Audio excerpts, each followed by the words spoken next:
సుమన్ టీవీలో మీ business promotions కోసం ఈ కింది నెంబర్ను సంప్రదించగలరు.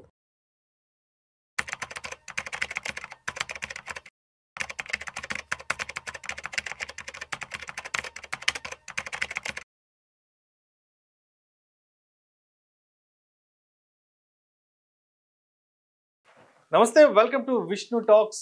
నేను మీ విష్ణు. ప్రస్తుతం నాతో పాటు NISM and CRISIL certified wealth manager Revanth Chalamala ఉన్నారు. వారితో మాట్లాడదాం. నమస్తే రేవంత్. నమస్తే sir. Revanth, welcome to Vishnu talks. Thank you. So మార్కెట్లు ఏ రేంజ్ లో పడుతున్నాయో చూస్తున్నాం. ఆల్మోస్ట్ ఒక సంవత్సరం, 1.5 సంవత్సరం వెనక్కి వెళ్ళిపోయినట్టున్నాయి మార్కెట్లు. అయితే చాలా మంది ఈ స్టాక్స్ లో ఇన్వెస్ట్ చేసే ముందు తెలిసిన వాళ్ళు చెప్పారేనో, పక్కింటి వాళ్ళు చెప్పారనో, లేదంటే మా ఫ్రెండ్ చెప్పాడనో, లేదంటే మా ఆఫీస్లో కొలీగ్స్ ఇన్వెస్ట్ చేస్తున్నారు అని చెప్పి ఏవో కొన్ని రకాల స్టాక్స్, కొన్ని రకాల రికమెండేషన్స్ ఫ్రెండ్స్ దగ్గర నుంచి, తెలిసిన వాళ్ళ దగ్గర సరదాగా ఫోన్లో మాట్లాడేసి తీసుకుంటారు. అరే నేను కూడా ఇంత అమౌంట్ పెడదాం అనుకుంటున్నాను, ఒక 50 లక్షల రూపాయలు 4 స్టాక్స్ ఉంటే చెప్పేచ్చు కదా అంటారు. సరే, మొత్తానికి ఈ మధ్య కాలంలో చాలా మంది అలా ఇన్వెస్ట్ చేశారు. ఇప్పుడు సిచ్యువేషన్ ఏంటంటే, ₹1,00,000 పెట్టిన వాళ్ళకి 70-80 వేలు వైపౌట్ అయిపోయి మొత్తానికి 10,000 15,000 ఎంతో మిగిలినాయి అంట చాలా మంది చెప్తున్నారు. ఏంటి అసలు మార్కెట్లోకి రావాలి అంటే తప్పనిసరిగా తెలుసుకోవాల్సిన ఏంటి? ఇప్పుడు లాస్ట్ 6 మంత్స్ నుంచి జరుగుతున్న ఈ మార్కెట్ ఫాల్ నుంచి కొత్తగా మార్కెట్లోకి వచ్చిన వాళ్ళు అర్థం చేసుకోవాల్సింది ఏంటి, ఇక్కడ తెలుసుకోవాల్సింది ఏంటి, ఇక్కడ ఏం చేస్తే మనం ఉండగలుగుతాము, ఏం చేయలేకపోతే మనం ఉండలేము అనే దాని గురించి ఏం చెప్తారు? మార్కెట్ గురించి ఎక్కడ నేర్చుకోవాలండి, మార్కెట్ ప్రిడిక్షన్ ఎలా చేయాలండి, మార్కెట్లో స్టాక్స్ని ఎలా ఐడెంటిఫై చేయాలండి, మోస్ట్ కామన్ క్వశ్చన్స్. నేను అందరికీ చెప్తాను, అది ఒకళ్ళు నేర్పిస్తే వచ్చేది కాదు, మార్కెట్లో ఉండి నేర్చుకుంటూ వచ్చేది. నేను ఒక FNO ట్రేడర్ని, కానీ నేను ఎప్పుడు FNO రిలేటెడ్గా మాత్రం ట్రైనింగ్స్ కండక్ట్ చేయను అని చెప్పి నేను శపథం తీసుకుంటాను. నేను ఎప్పుడూ చేయను. ఎందుకనంటే మార్కెట్లో ఉన్నవాడిగా, ఒక ట్రేడర్గా నాకు తెలుసు అది ఎంత కష్టమైన పనో. అది ఒకటి నేర్పిస్తే వచ్చేది కాదు. స్వతహాగా మనకి మనం మార్కెట్లో టైం స్పెండ్ చేస్తూ, చదువుకుంటూ, ఎక్స్పెరిమెంట్ చేస్తూ కొద్దిగా నేర్చుకునే సబ్జెక్ట్. ఇప్పుడు అది కాస్త ఎట్లా వెళ్ళిపోయింది అని అంటే, మార్కెట్ నిండా పుట్టగొడుగుల్లాగా అడ్వైజర్లు వెలిసారు. విపరీతంగా పుట్టగొడుగులు. అడ్వైజర్ అన్న వర్డ్ కూడా వాడే హక్కు లేదు ఎవరికి, అసలు వాడకూడదు, వాడే హక్కు లేదు. As per the SEBI rule ప్రకారం అడ్వైజర్ ఆ పదం వాడకూడదు. ఎవరు కూడా స్టాక్ రికమెండేషన్ ఇవ్వకూడదు. ప్యూర్లీ ఇల్లీగల్ యాక్టివిటీ అది. రీసెంట్గా నాకు వస్తున్న కాల్స్ చూస్తుంటే అసలు నాకు ఎట్లా రియాక్ట్ అవ్వాలో కూడా అర్థం కాదు. విపరీతంగా లాస్ట్ 2-3 సంవత్సరాల్లో రిటర్న్స్ వచ్చేసరికి ప్రతి ఒక్కళ్ళు స్టాక్ మార్కెట్లో వారెన్ బఫెట్కి కో బ్రదర్ అయిపోయారు, రాకేష్ జున్జున్ వాళ్ళకి తమ్ముడైపోయి ఇక నాకు మించిన వాళ్ళు లేరు. అంటే 22, 23, 24 ఆగస్టు వరకు వచ్చిన రిటర్న్స్ అంతే. అవి చూసి నాకు తిరుగులేదు, స్టాక్ మార్కెట్లో నాకు మించి సంపాదించే మగాడు లేడు అని చెప్పి వాళ్ళు సంపాదించిన రూపాయిని స్క్రీన్ షాట్లు వాళ్ళ పక్కన ఆఫీస్ కొలీగ్స్ వాళ్ళకి చూపించేసరికి ఏమీ తెలియని అమాయకులు, స్టాక్ మార్కెట్ అంటే స్పెల్లింగ్ కూడా తెలియని వాళ్ళు, నిన్నటి వరకు స్టాక్ మార్కెట్ అంటేనే గ్యాంబ్లింగ్ అని భయపడే వాళ్ళందరి చేత కూడా డబ్బులు పెట్టించారు. కొంతమంది ఫోన్ చేసి, సార్ పర్సనల్ లోన్ తీసుకున్నాను సార్, నాకు చెప్తుంటే చేతులు ఉడుకుతున్నాయి వాళ్ళ గురించి. పర్సనల్ లోన్ తీసుకున్నాను సార్, పర్సనల్ లోన్ తీసుకొని నేను స్టాక్స్లో పెట్టాను సార్, ఇదేంటి సార్ ఎట్లా పడిపోతున్నాయి, ఎట్లా కట్టాలి సార్ ఇప్పుడు లోన్? ఎందుకు పెట్టారండి అంటే, మా అమ్మాయి పెళ్ళికి డబ్బులు మనకు వస్తాయని ఆశతో పెట్టాను సార్. ఎవరు చెప్పారండి అని అంటే, మా కొలీగ్స్ చెప్పారు సార్. ఇంకొక ఆయన ఫోన్ చేసి, ఊర్లో నాది బట్టల షాప్ సార్, నా దగ్గరకు వచ్చాడు, స్టాక్స్లో పెట్టాను సార్, బట్టల షాప్ సార్. ఎందుకు పెట్టారు అని అంటే, చిన్న పల్లెటూరు ఆయన, మండలాలు, చిన్న చిన్న మాకు తెలిసిన ఒక అబ్బాయి సాఫ్ట్వేర్ ఇంజనీర్ సార్, చదువుకున్నాడు కదా అని చెప్పాడు సార్. చదువుకున్నాడు కదా అని చెప్తే పెట్టాము సార్. ఇప్పుడు ఏం చేయాలి సార్, నా పరిస్థితి ఏం అర్థం కావట్లేదు సార్, మేము ఏం చేయాలని అర్థం. అసలు వీళ్ళందరికీ నాకు ఒక పాయింట్ అర్థం కావట్లేదు. నువ్వు చదువుకున్న సబ్జెక్ట్ సాఫ్ట్వేర్ ఇంజనీర్ అయితే నువ్వు గొప్పడివి, దాంట్లో నువ్వు expert, there is no doubt. దాంట్లో తోపు తురుము నువ్వు అంతే. అందులో నీకు పోటీ కూడా నేను రాలేను. మార్కెట్ పని ఇది కాదు. ఈ రోజు నువ్వు చేసిన ఒక ఎదవ అడ్వైజ్ వల్ల అక్కడ ఒక కుటుంబం రోడ్డు పాలవుతుంది, అక్కడ 4 ప్రాణాలు ఉన్నాయి. అక్కడ నీ పని ఏంటి? నీ వరకు నువ్వు ఇన్వెస్ట్ చేసుకో, నీ చేతుల్లో కాల్చుకుంటావు కాల్చుకో, ఈ కాల్చుకునేది ఎంత దూరం పోయిందో ఇంకొక మాట చెప్తాను. ఈ ట్రేడింగ్ సంబంధించి కూడా చాలా మంది టూ మచ్గా ఇది చేయటము, ఈ యూట్యూబ్ ఛానల్స్లో మార్కెట్ అంటే పడితే లెగుస్తుంది, డబ్బులు సంపాదించగలుగుతాం, తొక్క తోటకూర అని చెప్పి కొన్ని కొత్తిమీర కట్టాలంటే కార్యక్రమాలు ఏదో పెడుతూ ఉంటారు. ఎవడు చెప్పాడు పడితే లెగుస్తుందని? ఎవడు చెప్పాడు? మార్కెట్ లెగుస్తుంది కానీ నువ్వు కొన్న స్టాక్ గారు లెగుస్తుందని గ్యారంటీ ఏంటి? ఇది పాయింట్. మార్కెట్ ముందుకెళ్ళొచ్చు, 80,000కి వెళ్ళొచ్చు, 90,000కి వెళ్ళొచ్చు, 1,00,000కి కూడా పోవచ్చు, బట్ పడ్డ మన స్టాక్ లెగుస్తుందని గ్యారంటీ ఏంటి? నేను ఫోన్ చేసి నాకు చెప్పినప్పుడు స్టాక్స్ కొనొద్దు, నేను దగ్గరికి వచ్చే క్లయింట్ ఎవరైనా స్టాక్స్ అని అంటే ముందు అది అమ్మేసి నా దగ్గర అని చెప్తాను. నేను తట్టుకోలేను. రేపు వాళ్ళు ఫోన్ చేసి నన్ను స్ట్రెస్లోకి తీసుకెళ్తారు. ఆ అమ్ముకున్న దగ్గర రండి అని చెప్తాను. స్టాక్స్ ఉంటే నేను స్టాక్స్ ఉన్న వాళ్ళ జోలికి నేను పోనండి అని చెప్తాను. సో బేసిక్గా ఏమవుతుంది, మార్కెట్ పడితే లెగుస్తుంది, మార్కెట్లో పెట్టుబడి పెడుతూ ఉంటే లెగుస్తుంది, కింద పడే కొద్ది యావరేజింగ్ చేయాలి. అరే నిఫ్టీ 50 కంపెనీలే ఎన్నో వస్తూ ఉంటే పోతూ ఉంటాయి. వారం క్రితం బ్రిటానియా, బీపీసీఎల్ నిఫ్టీ 50 నుంచి బయటికి పోయినాయి. చిన్న కంపెనీలు ఇవి, పెద్ద పెద్ద కంపెనీలు అవన్నీ. చాలా మంది చెప్తుంటారు, నేను విన్నాను, ఇది యావరేజ్ చేయాలి, యావరేజ్ అంటే ఎక్కడ యావరేజ్ చేయాలి, ఎప్పుడు యావరేజ్ చేయాలి, ఎంత పడితే యావరేజ్ చేయాలి? ఎగ్జాక్ట్లీ. యావరేజ్ చేయడం ఏంటి అసలు? దీనికి ఒక లాజిక్ ఉందా? యావరేజ్ చేయాలి అని అంటే కంపెనీ ఫండమెంటల్గా స్ట్రాంగ్ ఉండాలి, కన్సిస్టెంట్గా గ్రో అవుతుండాలి, దానికి ఎకానమీ ఫేవర్ చేయాలి. ఎటు బుల్ రన్ వస్తే అటువైపుగా ఏ స్టాకులు పెరిగితే ఆ స్టాకుల వైపుగా పెట్టుకుంటూ వెళ్తే పిఈ రేషియోలు చూడడం, ఫండమెంటల్స్ చూడడం, ప్రైస్ టు బుక్ చూడడం, వాళ్ళ ఎర్నింగ్స్ చూడడం, వాళ్ళ క్యాష్ ఫ్లోస్ చూడడం, పెట్టుకుంటూ యావరేజ్ చేసుకుంటూ పోతే డబ్బులు ఎందుకు వస్తాయి? అందరూ పెరిగిన స్టాక్స్ గురించి మాట్లాడతారు, పెరగని స్టాక్స్ గురించి ఎందుకు మాట్లాడారు తెలుసా? చెప్పుకుంటూ పోతే వాడి వీడియోలు ఎంత కూడా సరిపోదు, అన్నీ ఉంటాయి పెరగని స్టాక్స్. వరద వచ్చినప్పుడు, మొన్న విజయవాడ వరద వచ్చింది తెలుసు కదా, సెప్టెంబర్ 1st వీక్ ఇల్లంతా బురదతో ఇంత లోతు బురద నిండిపోయింది. వరద వచ్చినప్పుడు ఏమొస్తుంది? బురద వస్తుంది. ఇన్ ద సేమ్ వే పెద్ద బుల్ మార్కెట్లో బుల్ ర్యాలీ వచ్చినప్పుడు చెత్త ఎక్కువ వస్తుంది పైకి. ఆపరేట్ చేస్తారు, ఎందుకంటే అప్పుడు సెంటిమెంట్ పాజిటివ్గా ఉంటుంది కాబట్టి ఆపరేట్ చేసి మరి స్టాక్స్ని పైకి లేపే వాళ్ళు ఉంటారు. నువ్వు వాటిని చూసి అవి హీరోలు అనుకుని వాటిల్లోకి ఎంటర్ అయితే, వాస్తవానికి మార్కెట్ మొత్తాన్ని నడిపేది గట్టిగా చెప్పాలంటే ఇన్ని స్టాక్స్, దాదాపుగా 4,000 స్టాక్స్ మార్కెట్లో ఉంటే నడిపేది ఇన్నే. గట్టిగా చెప్పాలంటే మొదటి 100 కంపెనీలు నడుపుతాయి, ఇంకా గట్టిగా చెప్పాలంటే మొదటి 50 కంపెనీలు నడుపుతాయి స్టాక్ మార్కెట్ మొత్తాన్ని. నిఫ్టీ 50దే మొత్తం మార్కెట్ క్యాప్ అంతా కదా.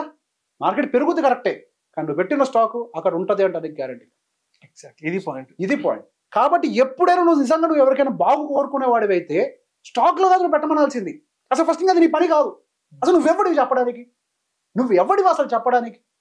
కింద కామెంట్లో పెడతారు, నీకు దమ్ముంటే స్టాక్ పేరు చెప్పు, నీకు దమ్ముంటే ఫండ్ పేరు చెప్పని. నాకు దమ్ము లేదు స్వామి, నేను చెప్తే రేపు నీకేమన్నా జరిగితే నేను బాధ్యత తీసుకోలేను. ఇంకొక ఓవర్ యాక్షన్ బ్యాచ్ ఉంటుంది కామెంట్స్ బ్యాచ్ లో, నీ ప్రాఫిట్ అండ్ లాస్ అకౌంట్ చూపించు. ఇప్పుడు ఏందో వాళ్ళ బాధ నాకు అర్థం కాదు. ఇప్పుడు బేసిక్ గా అసలు ప్రాఫిట్ అండ్ లాస్ అకౌంట్ చూపించడం as per the SEBI rules ప్రకారం కరెక్ట్ కూడా కాదని నాలెడ్జ్ లేని కామెంట్ బ్యాచ్. ఎగ్జాక్ట్లీ. అది చూపిస్తే తీసుకుపోయి లోపల దోస్తారు నన్ను, అది తీసుకుపోయి లోపల దోస్తారు నన్ను.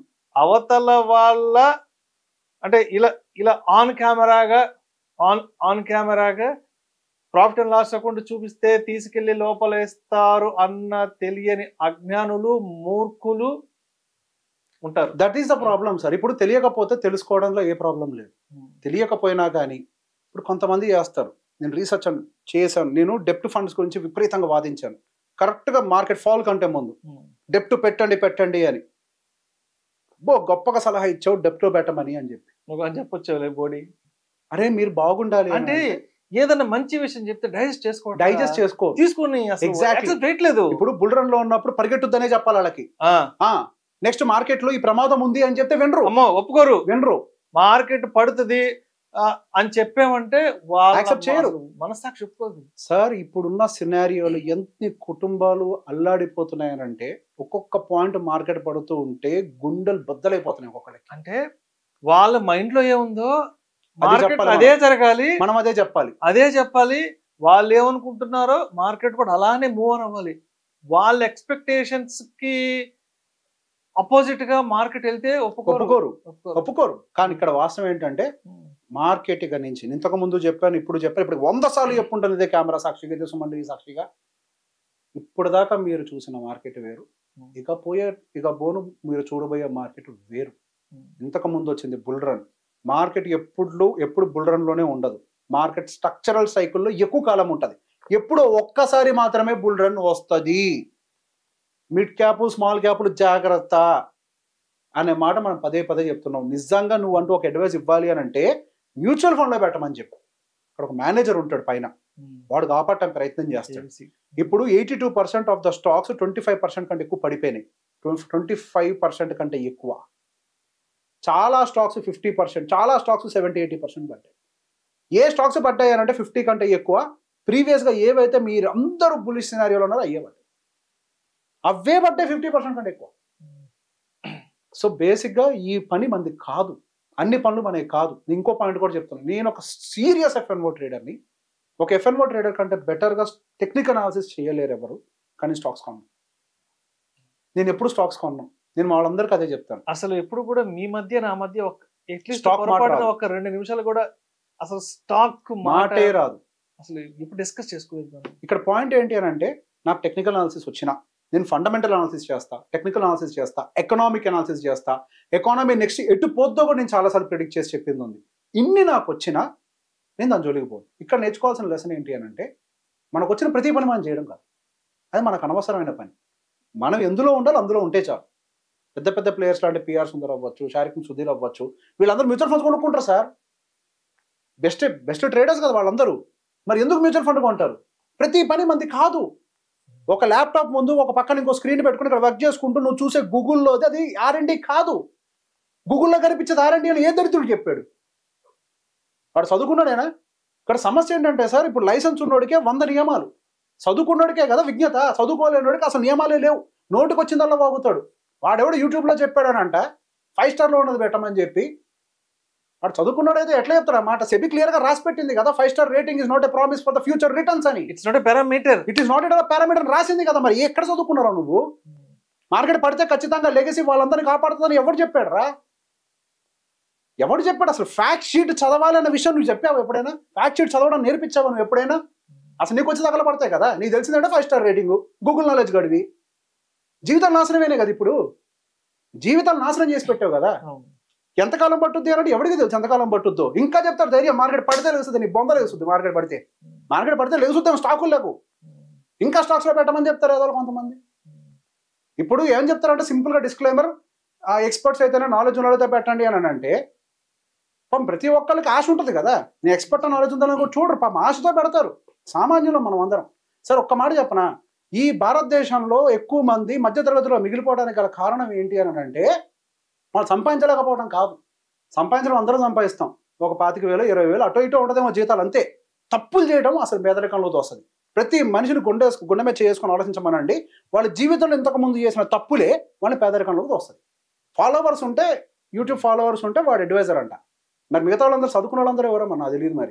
మరి సెబీ ఎందుకు ఇంత వ్యవస్థను తయారు చేసి RILని రీసెర్చ్ అనలిస్టుల్ని మరి ఎందుకు తీసుకొస్తుందో నాకు అర్థం కావట్లేదు కదా. మరి ఒక RIL లైసెన్స్ సంపాదించాలి అని అంటే ఎంత టైం పడుతుందో వాళ్ళకి తెలియదు, ఎంత కష్టమో వాళ్ళకి తెలియదు, ఎంత స్క్రూటినీ ఉంటుందో వాళ్ళకి తెలియదు, ఎంత ఆడిటింగ్ చేస్తారో వాళ్ళకి తెలియదు. ఇంత స్ట్రాంగ్ బాడీని పెట్టి వాళ్ళ దగ్గరికి పోకుండా ఎవడో యూట్యూబ్లో ₹10 వ్యూవర్షిప్ కోసం చేసేవాడిని పట్టుకొని, నేను యూట్యూబ్లో చెప్పేవాడిని కానీ నా ప్రొఫెషన్ ఇది కాదు. That is the difference. We are just educating. Yes, we are just educating. This is not my source of income. Yes. We are just educating people. Yes, that's it. ఇది మంచి, ఇది చెడు అంతే. ఇంతవరకు ఇవాళ ఇలా ఉంది అంతే, రేపు ఇలా ఉండొచ్చు అని చెప్పడానికి కూడా మనకు రైట్ లేదు. ఆ రైట్ కూడా మనకు లేదు. ఆ రైట్ కూడా మనకు లేదు. ఇవాళ జరిగింది మాత్రమే ఎవరైనా మాట్లాడగలరు. ఏదైతే మార్కెట్ లో ఎలా ఉండబోతుంది అనేది ఎవడు చెప్పలేడు. పోర్ట్ఫోలియో కన్స్ట్రక్షన్ ఎలా ఉండాలో చెప్పగలుగుతాం, ఇన్ని బాండ్స్ కొనుక్కోండి అని చెప్పగలుగుతాం, మేబీ ఎకానమీ ఇట్లుందని చెప్పగలుగుతాం. ఇంత చాలా మంది సరదాగా కామెంట్లలో బొక్కలే, ఇవాళ మార్కెట్ గురించి ఎవడన్నా చెప్తాడు, రేపు ఎట్టుంటుందో ఎల్లుండి ఎట్టుంటుందో చెప్పండి. నేను గవ్వలేసి వ్యాపారం చేస్తున్నానా? మార్కెట్ ని ఎకానమీ ఎట్టుంటుందో చెప్పగలుగుతా. ప్రాబ్లం ఏంటో తెలుసా సార్, ఇప్పుడు మీరు చెప్పిన పాయింట్ చూసారా, దిస్ ఈస్ కాల్డ్ డిపెండెన్సీ. ఒకడి మీద డిపెండ్ అయ్యి వాడు ఏం చెప్తాడో విని నేను అక్కడ పెట్టాలనుకుంటున్నాను కాబట్టే నువ్వు నష్టపోతున్నావు. నీకు నువ్వుగా చదువుకొని, ఇప్పుడు నేను ఒక బేసిక్ నాలెడ్జ్ ఇస్తున్నాను, ఎకానమీ ఎందుకు ఇట్లా జరుగుతుందో ప్రతిదానికి రీజనింగ్ ఇస్తున్నాను. నువ్వు అన్నీ అర్థం చేసుకొని నీకు నువ్వుగా అనాలిసిస్ మొదలు పెడితే ఆ కామెంట్ నువ్వు పెట్టవు కదా, నీకు నువ్వు చదువుకున్న పాయింట్ అది, నువ్వు కామెంట్ పెట్టడం నాకు సమస్య కాదు, ఏమైనా పెట్టుకో, నేను కేర్ కూడా చేయను, నువ్వు చేసేదానివి, నీకే 10 నిమిషాలు టైం వేస్ట్. నువ్వు చదువు, నేను ఎందుకు చెప్తున్నాను ఇంత ఘనంగా ఎక్స్ప్లెయిన్ చేస్తూ. అక్కడ యుఎస్లో వీకెండ్ అవుతుంది అంటానికి 10 కారణాలు చెప్పాను నేను, ఇండియాలో వీక్ అవుతుంది అంటానికి 10 కారణాలు చెప్పాను నేను. ఎకానమీని అర్థం చేసుకొని నువ్వు చేయ పని. ఏమైనా ట్రేడర్వా, నువ్వు ఇన్వెస్టర్వి మామా, నువ్వు ఎందుకు దీని గురించి ఆలోచిస్తున్నావు? రేపెట్టుకోవద్దు, ఎకానమీని అర్థం చేసుకుని అక్కడ పెట్టుబడి ఎదుగుతావు. ఈ సోదం ఎందుకు డిపెండ్ అవుతున్నావు? నాలాంటి మీద వాళ్ళంటి మీద ఎందుకు డిపెండ్ అవుతున్నావు? నీకు టైం లేదా? అడ్వైజర్ దగ్గరికి ఇచ్చారు, వెళ్ళిపో, there is no problem. Advisor will help you. RI వాళ్ళు ఉన్నారు, రీసెర్చ్ అనలిస్టులు ఉన్నారు. నీకు నిజంగా స్టాక్ రికమెండేషన్ కావాలా, రీసెర్చ్ అనలిస్ట్ దగ్గరికి వెళ్ళు, వాళ్ళని చెప్పి ట్రాక్ చేస్తారు, వాళ్ళు స్టాక్ రికమెండేషన్ ఇస్తారు. ఫ్రీక్వెంట్ ఆడిటింగ్ ఉంటుంది, వాళ్ళని తప్పు చేస్తే వాళ్ళ లైసెన్స్ క్యాన్సిల్ ఉంటుంది, స్కానింగ్ ఉంటుంది, ప్రతి ఒక్కటి ఎవ్రీ ఇయర్ ఆడిట్ సబ్మిట్ చేయాలి, ఏం జరిగిందో ఎవ్రీ కాల్ వాళ్ళు సబ్మిట్ చేయాలి, వాళ్ళ ఫైనాన్షియల్ ట్రాన్సాక్షన్స్ అంతా కూడా ఫైనాన్షియల్ ట్రాన్సాక్షన్ సబ్మిట్ చేయాలి. ఇంత ఉంది కదా, మెయిల్స్ ఆడిటింగ్ ఉంటుంది, మొత్తం ఆడిటింగ్ ఉంటుంది. అన్ఆథరైజ్డ్ పీపుల్ దగ్గరికి వెళ్ళకండి, వాళ్ళని నమ్మకండి అని చెప్పి ప్రభుత్వం మైకులు వేసుకొని ముత్తుకుంటుంటే ఇప్పుడు ఎవరిది తప్పు చెప్పండి? తప్పెవరిది? తప్పెవరిలో ఉంది? ఇప్పుడు మొత్తుకుంటుంది. ఈ మధ్య ఫోన్ లో కూడా వస్తుంది కదా, అన్నిటికీ అవ్వకండి, ఐవీఆర్ చెప్తుంది కదా. ఇట్లాంటి వాళ్ళ వల్లే బేసిక్ మనం జాగ్రత్తగా ఉంటాం. నిద్ర లేచి ప్రభుత్వము ప్రజలను జాగృతం చేయడానికి, చైతన్యవంతులు చేయడానికి, అరే బాబు ఇలా మోసపోకండి రా అని ప్రతిరోజు ప్రభుత్వం ఏదో ఒక మాధ్యమాల ద్వారా ప్రజలు ఎడ్యుకేట్ చేస్తూనే. మనం చెప్పేది కూడా అదే కదా, మనం కూడా చెప్పకండి రా అట్లా అని. కానీ మంచి విషయం వినం, నచ్చదు, మాకు నచ్చదండి, మీరు మంచి విషయాలు చెప్తున్నారు, మాకు నచ్చదు. మంచి విషయం మాట్లాడడం అనేది ఇవాళ ప్రపంచంలో అత్యంత నేరం లాంటిది. మంచి విషయం చెప్పావంటే, అరే బాబు అటువైపు వెళ్ళకరా, ఏదో ప్రమాదం పొంచి ఉంది అంటే ఎవరు చెప్పడానికి? హూ ఆర్ యూ, నువ్వెవరు చెప్పడానికి అంటున్నారు. నేను ఒక డైలాగ్ చెప్పేవాడిని సార్, కళ్ళు నెత్తిన పెట్టుకొని నడుస్తూ ఉంటే కింద గోతులు ఉంటాయి, గుంటలు ఉంటాయి. కళ్ళు నేల మీద పెట్టుకొని నడుస్తూ పోతేనే పైదాకా వెళ్తాం. ఎవడు నష్టపోతాడు అని అంటే, పైదా పెద్ద మూటను మాత్రమే చూసిన వాడే నష్టపోతాడు. కానీ ఆ మూటను అందుకోవటం కోసం వెళ్ళే ప్రాసెస్ ఉంటుంది చూసారా, ఆ ప్రాసెస్ ని అర్థం చేసుకొని స్టెప్ బై స్టెప్ ఎక్కేవాడు మూట దాకా చేరతాడు. లేనోళ్లే పోగొట్టుకుంటాడు. ఇంతకు మించి మంచి విషయాలు మాట్లాడుకోవడం మనకి టైం వేస్ట్. ఇంతటితో క్లోజ్ చేద్దాం విషయం, సరేనా? ఇప్పటికే చాలా ఎక్కువ, అంటే మన దృష్టిలో మంచి విషయాలు, అవతల వాడి దృష్టిలో చెడ్డ విషయాలు, కాబట్టి టాక్ షోకి ఈ ఎపిసోడ్ కి క్లోజ్ చేద్దాం. Thank you so much. Thank you sir.